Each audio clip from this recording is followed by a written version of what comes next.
ಇದು Zee Kannada news big exclusive story. Karnataka apartment ownership act 2026. Zee Kannada ನ್ಯೂಸ್ನ big exclusive story ಇದು. Karnataka apartment ownership act 2026. ಈ 2026 ಆಕ್ಟ್ನಲ್ಲಿ ಕರಡೇನಿದೆ, ಆ ಕರಡಿನಲ್ಲಿ ಹಲವು ಲೋಪಗಳು ಪತ್ತೆಯಾಗಿದೆ. ಗ್ರಾಹಕರ ವೇದಿಕೆಯಿಂದ ಲೋಪವನ್ನು ಸರಿಪಡಿಸುವುದಕ್ಕೆ ಆಗ್ರಹ ಕೇಳಿ ಬಂದಿದೆ. ಅಪಾರ್ಟ್ಮೆಂಟ್ ಮಾಲೀಕರ ಹಿತಾಸಕ್ತಿಯನ್ನ ಕಾಪಾಡಿಲ್ಲ ಎನ್ನುವಂಥ ಆರೋಪ ಸದ್ಯಕ್ಕೆ ಕೇಳಿ ಬಂದಿದೆ. ಅಪಾರ್ಟ್ಮೆಂಟ್ ಮಾಲೀಕರ ಆಸ್ತಿ ಹಕ್ಕು ರಕ್ಷಣೆ ಮಾಡುವಲ್ಲೂ ಕೂಡ ವಿಫಲರಾಗಿದ್ದಾರೆ ಅಂತ. ಅಂದರೆ ಹೊಸ ಕಾನೂನಿನಲ್ಲಿ ಭೂಮಿ ಲ್ಯಾಂಡ್ ಡೆವಲಪರ್ಸ್ ಹೆಸರಲ್ಲಿ ಫ್ಲಾಟ್ ಮಾಲೀಕರಿಗೆ ಲ್ಯಾಂಡ್ ವರ್ಗ ಮಾಡೋದಕ್ಕೆ ಕಾನೂನಿನಲ್ಲಿ ಅಸಾಧ್ಯವಾಗಿದೆ ಅಂತೆ. ಹಳೆಯ ಕಾಯ್ದೆಯಲ್ಲೂ ಕೂಡ ಇಂತಹ ಲೋಪಗಳಿತ್ತು.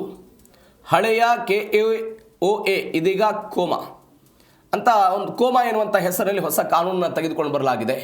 ಆದರೆ ಈ ಹೊಸ ಕಾನೂನಿನ ಏನು ಬಂದಿದೆ ಅದರಲ್ಲೂ ಕೂಡ ಲೋಪಗಳು ಕಂಡು ಬಂದಿದೆ. ಈ ಲೋಪಗಳನ್ನು ಶೀಘ್ರವೇ ಸರಿಪಡಿಸಬೇಕು ಅಂತ ಮನೆ ಗ್ರಾಹಕರ ವೇದಿಕೆಯ ಸಮನ್ವಯ ಅಧಿಕಾರಿ ಧನ್ರಾಜ್ ಒಂದು ಎಚ್ಚರಿಕೆಯನ್ನು ಕೊಟ್ಟಿದ್ದಾರೆ.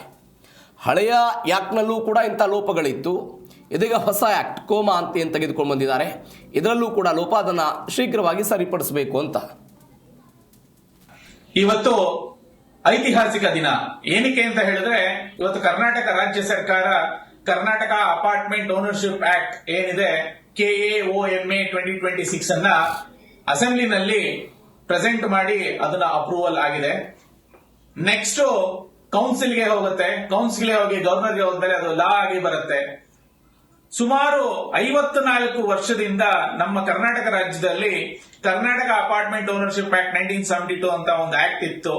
ಆದ್ರೆ ಆಕ್ಟ್ ಅನ್ನ ಜಾರಿನೇ ಮಾಡಲಿಲ್ಲ. ಸೊ ಹಾಗಾಗಿ ಇವತ್ತು ಒಂದು ಹೊಸ ಆಕ್ಟ್ ಅನ್ನ ತರುವಂತಹ ಸಿಚುಯೇಷನ್ ನ ರಾಜ್ಯ ಸರ್ಕಾರ ಮಾಡಿಕೊಂಡ್ರು. ಯಾಕೆ 54 ವರ್ಷದಿಂದ ಇವರಿಗೆ ಅದನ್ನ ಇಂಪ್ಲಿಮೆಂಟ್ ಮಾಡ್ಲಿಕ್ಕೆ ಆಗಿಲ್ಲ ಅಂತ ಹೇಳಿದ್ರೆ, ಅದರಲ್ಲಿ ಇದ್ದಂತಹ ಕೆಲವೊಂದು ನ್ಯೂನತೆಗಳಿಂದ ಅವರಿಗೆ ಇಂಪ್ಲಿಮೆಂಟ್ ಮಾಡಿ